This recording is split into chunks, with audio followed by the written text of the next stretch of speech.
Welcome back to Princeton Microgreens, and today we're going to be growing one of my favorites, Pak Choi, which is a Chinese cabbage.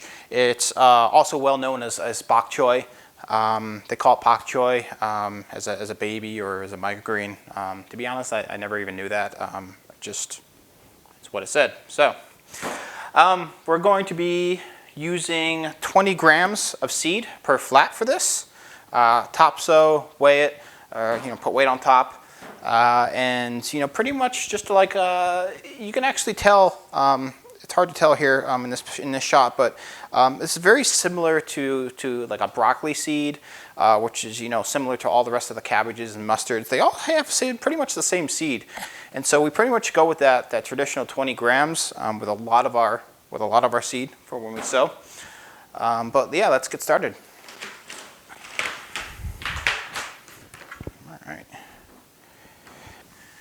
All right, I'm going to be starting out with, again, about 2.5 scoops of cocoa coir, just like we always do.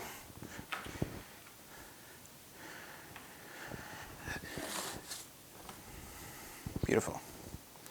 Shake it up. All right.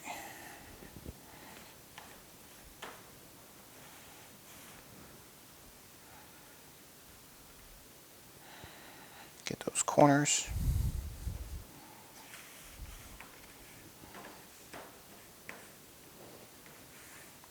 A little messy on video. I get a little nervous. I'm sure you just can't tell, can you? There we go. A little bit more on the side here. Beautiful.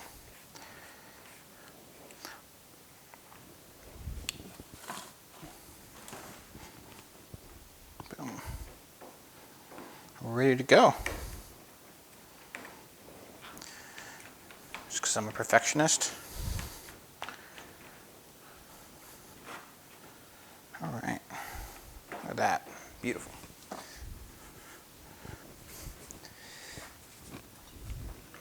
Let's zero out the scale with the little glass that we use here. Again, we're going to be using 20 grams of seed.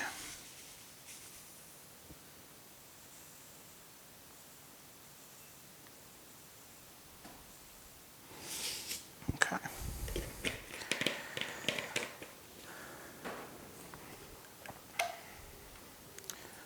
To our handy dandy seed spreader.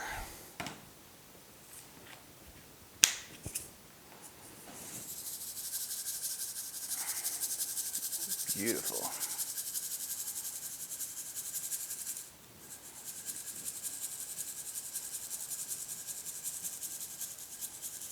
Just try to get as even as possible.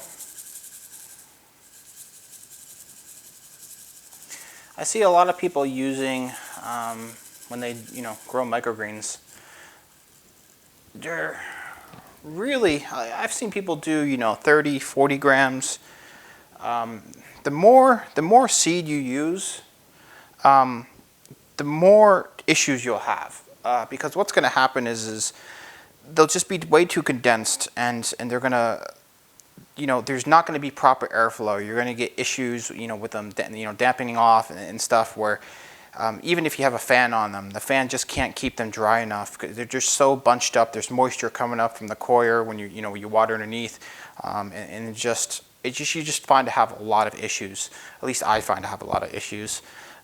So I'm pretty conservative with my seed. As far as I really don't push the limits when it comes to sowing my seed.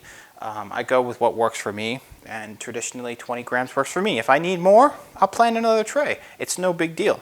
I don't need to have one tray with just an enormous abundant amount of microgreens. I'll just plant another tray. It's no big deal. So, but that's just my experiences. So now that we have the seed spread, we'll just go ahead and we're going to mist this just enough to allow it to get through a couple days of germination and into the blackout phase. Again, you don't need to, pull this out of germination. You don't need to check. You don't need to keep on lifting the tray up in germination over and over and over to see if it's, you know, does need more water, does it need to be missed again. No, like let's give it enough at first so we never have to touch this tray again. The more you fiddle with your trays, you know, the more money, more time, right? Time is money. So go ahead and mist. Again, we're going to give it plenty enough for a few days, so we don't need to touch it.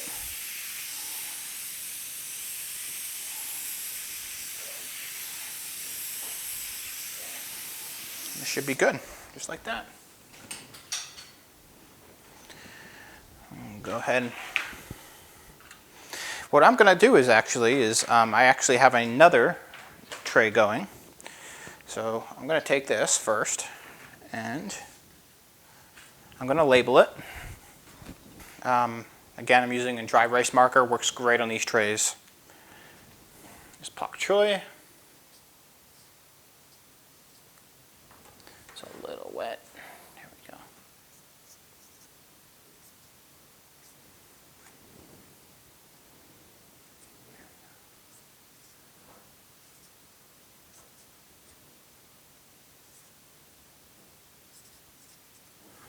Okay. And then what I'm going to do is, you know, we can stack trays up to, you know, you can stack up to like 6 trays tall. I see people stack even more sometimes. I usually don't go more than like 5 or 6. Traditionally, I stay around 4. But so we have the radish here. So what we'll do is we can just literally take this, put the radish right on top. Boom. Now we're stacked. We got the weight on top. And save you some room. So now you can, you know, basically store a lot more. You don't need to have a block on every different type of green, I guess you can say, right? So we'll let that sit for 2 to 3 days while it germinates, and I'll show you what it looks like before we're going to blackout. All right, see you in a few days. Welcome back to day number 4 of our Pak Choi microgreen grow. Day number 1, we planted our seed. Days number 2 and 3, we went and let it sit in germination. We did not need to peek at the tray because we gave it enough water that it would sit through germination all by itself. Didn't need to peek, didn't need to mist, didn't do any of those things. And today's day number 4, and we're going to go ahead and remove the weight, see what it looks like. That's pretty good. It's pretty good germination. Pak Choi really loves Blackout. It seems to grow really quick and really fast. And what I love most about Pak Choi is, even though it's a smaller microgreen like a broccoli or a cabbage, the stalks are very crisp and they're somewhat thick. They're very hearty feeling, even though it is a smaller microgreen. So it gives it a little weight, which is really good for when harvesting and trying to get the most out of your product as well. So we're going to go ahead and introduce this to Blackout now, the way it is. So we will grab a nice tall tray, that way it can grow nice and big during Blackout. And then we'll go ahead and let it sit in Blackout for most likely, I'm going to say probably another 2 days for this, and then we'll come back and we will introduce that to light. So see you shortly. Okay, welcome back to day number 6 of our Pak Choi microgreen grow. So on day 1 we sowed, day 2, 3, and 4 we had it in germination phase, and then day 5, day 4 we went from germination into Blackout. So day 4 and 5 we had it in Blackout. Today's day 6. We're going to take it out of Blackout, lift the tray, and see what it looks like here. As you can see, that's the perfect length. That's exactly what we want from Blackout. That's a beautiful length. We were able to get the Pak Choi to come up, again in the dark. These plants really, what they do in the dark is, again, what you're doing is tricking them. So when there's no light, they're reaching up to try to get through basically like the soil or wherever it is they're planted to see if they can reach light. And that's why they grow so tall, and that's why you dark them out, to trick them into reaching for the light. So that's exactly what we did. It's a great length. So now before we introduce it to light, we're going to go ahead and give it a little bit of nutrient water. I like to give a little bit of nutrient water on day 1. So we'll go ahead and do that here. And then I just rotate out every other day a little bit of nutrient water. Again, that's what works for me. You don't have to do that. I know people just use water. I know people use nutrient water every day. It's just your kind of thing and what works for you. Experiment a little. So I will give it, I'd say, let's see here, usually lift up. There's still a little bit of water, I'd say, from when we did our initial sow. The great thing is about having these trays on top is not too much humidity gets out.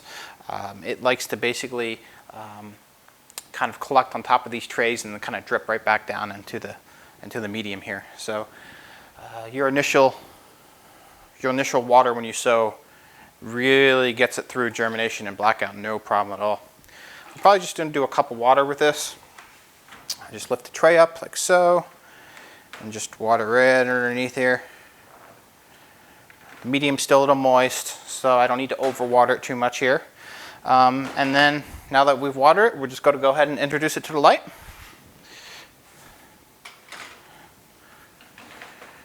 Just like so. For now it's yellow, obviously. Hasn't photosynthesized yet. It's been in the dark. I'd say it's going to take about 24 hours for you to start seeing a little bit more of that green vibrant color that you're used to with microgreens. But we will come baback tomorrow and we'll see what it looks like. All right, see you tomorrow. Hello and welcome back to day number 7 of our Pak Choi microgreen grow. This is looking absolutely great. I just took this off the shelf and it's a great length right now from Blackout. I really don't see anything wrong with it. The cotyledons are still a little small. They still have a few more days before they start getting really nice and big and beautiful. I usually like to take our Pak Choi to about day 10, so we still got about 3 more days in the light. So today we'll just go ahead. I can feel it. It's still got a little bit of water left. It's really not too dried out. I'm actually not going to water this today just because I feel like I'm looking at the medium here right now and it's still pretty moist and pretty wet. I don't want to overwater it. I'll keep an eye on it and I'll look at it again tonight just to make sure that it's okay. But for right now, we're just going to go ahead and put this right back on the shelf and we'll come back tomorrow and see what it's doing. Okay? All right, see you shortly. Okay, welcome back to day number 8. I just took this off the shelf and it's looking pretty solid here. It does feel a little light, so we're going to give it a little bit of water. It's growing nice and evenly here. We have the canopy here. It's starting to thicken up a little bit. So these cotyledons are starting to get a little bit bigger. You can really tell here by just looking and kind of feeling through the Pak Choi how the stalks get extremely crisp, like I was saying before, which is one of the things I really love about Pak Choi. So we'll just go ahead and give it some water really quick.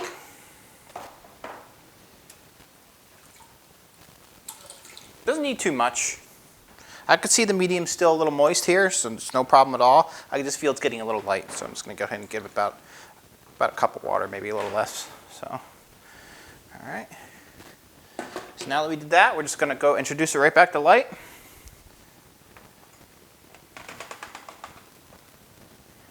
I'd say probably about 3 more days for the Pak Choi. It is getting there. Going a little bit longer isn't going to hurt the Pak Choi. I don't tend to see too many true leaves when it comes to some of these microgreens like broccoli and Pak Choi and stuff. We tend to cut well before that. So 3 days shouldn't hurt it at all. So we'll come back tomorrow and see what it looks like. Okay, we are now on day 9 of our Pak Choi grow. Taking a look at this, this is in really good shape. So I'm noticing one thing is that it's a little bit wet here in the middle. And what we need to make sure of is we're going to be harvesting this tomorrow. This is just about there. I'm going to give it 1 more day. But when you kind of look in here, you can actually see a few leaves that are a little wet. And what happens is if we start harvesting when it's wet, your microgreens will actually not stay fresh in the container.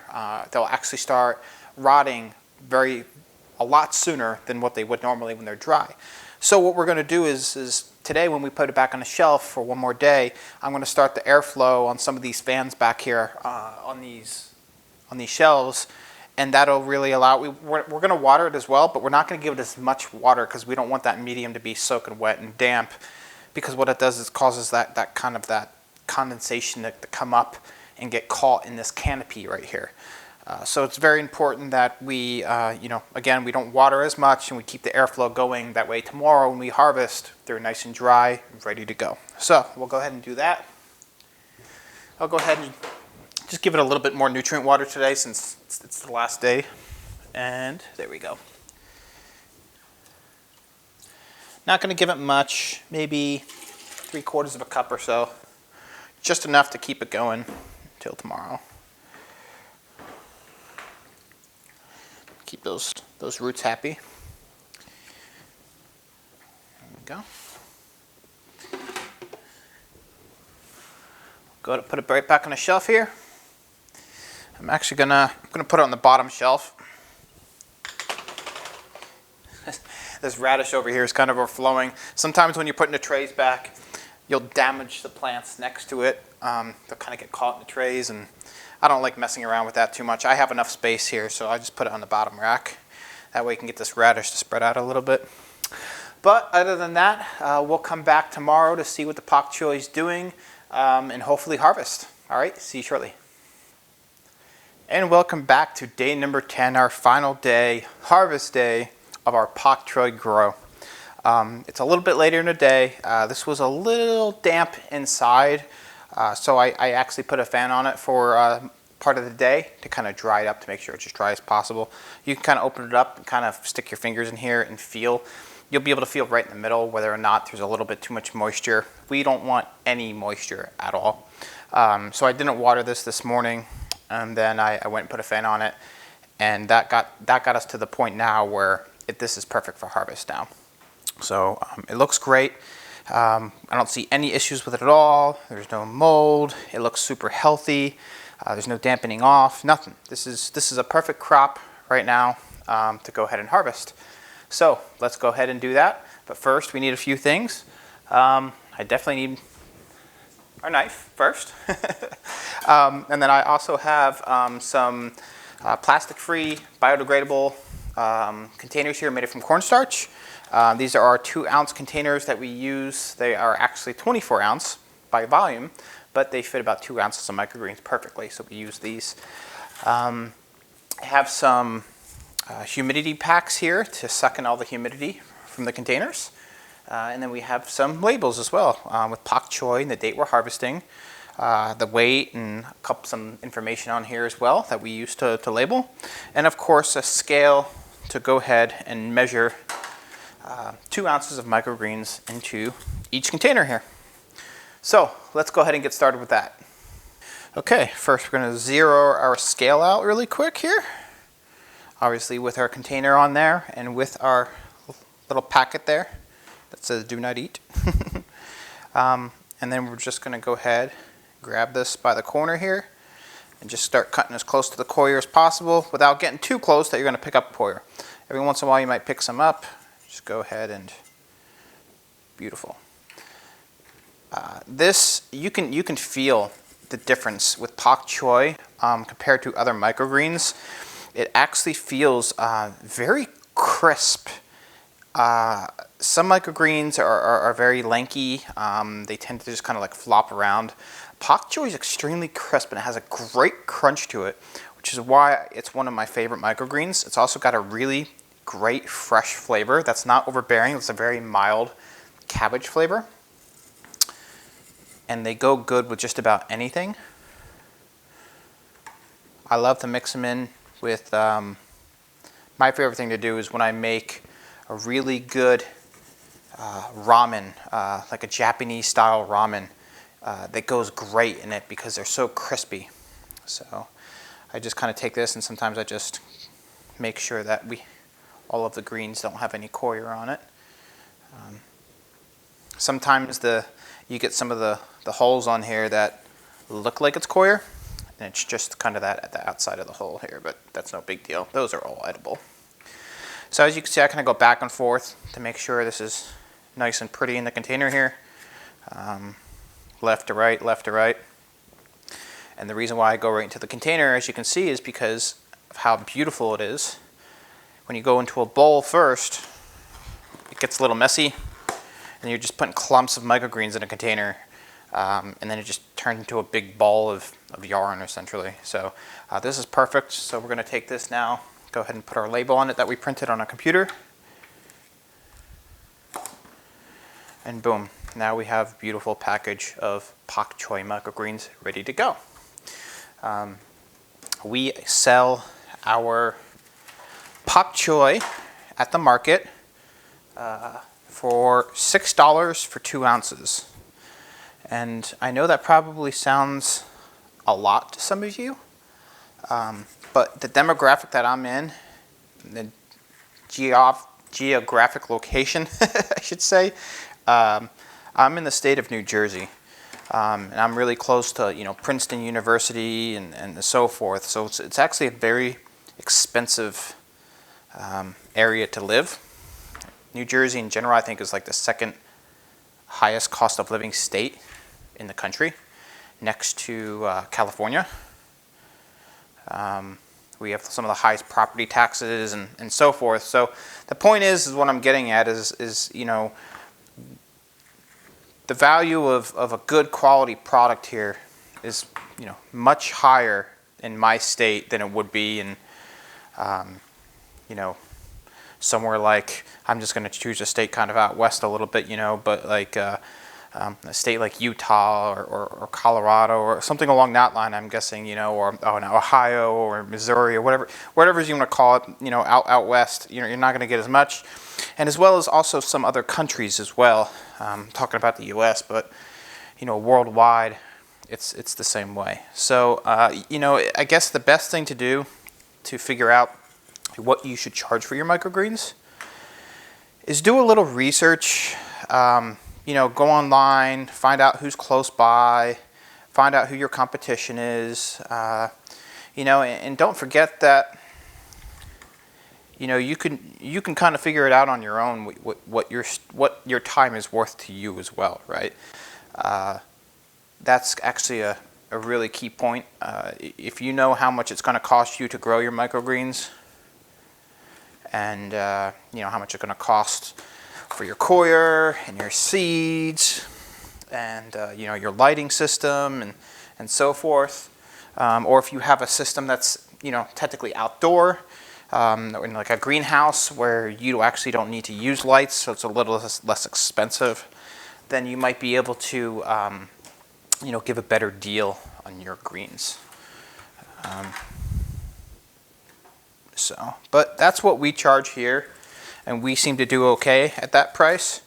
And I mean, if for some reason that changes, then we'll look into it and we'll figure out what we need to do. But for right now, that's about what we charge for a 2-ounce container, is about $6, and then we charge for a 4-ounce container about $10. You get about $2 off. But don't forget that you're also using less packaging. So you're like, oh well, why would you sell one container of 4-ounce for $10 when you can sell 2 ounces for 12? Well, because I'm also paying, it's less of a pain. It's easier to pack one container than it is 2. I'm saving money on one less label and ink. I'm saving money on my packaging because I'm only using one package instead of 2, and and so forth. So you have to take that in consideration as well.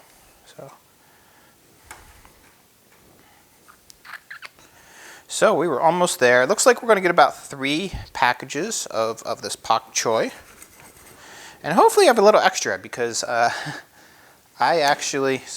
just cut off, if I see anything, I just cut it off in the end right there. That's what you see me doing here. That's just my way of doing it. It works for me. I'm sure everybody has their own little system here. I don't know that I'm going to have any extra, which makes me sad. Yeah, about... It's okay. I'll grow some for myself later. So we're just making sure we're good to go here. Get as much in here as possible to get to that 56. So 55. We're pretty much good here. Always try to get it to that 56. You never want to short a customer. 56, we're good. That was great. We did 3 exact containers full. So that'll be about $18 for that tray, right? And that tray probably cost us a mere $2 to grow, so that's pretty good profits for sure. So we'll go ahead and label that.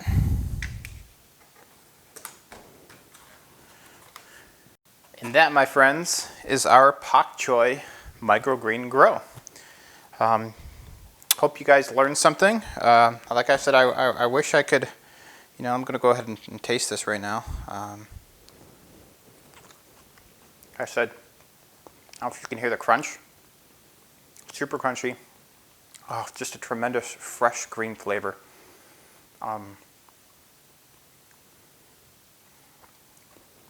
Bok Choy is a baby, I guess, Bok Choy, if you've ever heard of Bok Choy. Very famous Asian type of vegetable. One of my favorite vegetables, actually. This is phenomenal. I highly recommend you try this out. It's extremely easy to grow. Really hard to mess this up. It grows just like broccoli or any other generic microgreen. Any of the I don't know, the top 10 microgreens or what, it's basically the same kind of grow. 20 grams of seed, about 10 days, and yeah, that's really it. Just keep an eye on it. It's really hard to mess this one up. So let me know what you guys think. All right, see you soon.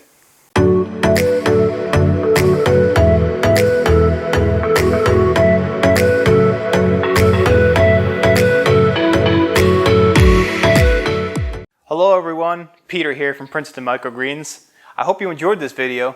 If you did, go ahead and hit that thumbs up button and subscribe. Also, if you have any ideas, suggestions, or questions, feel free to leave them below in the comment box. We'll see you soon. Bye-bye.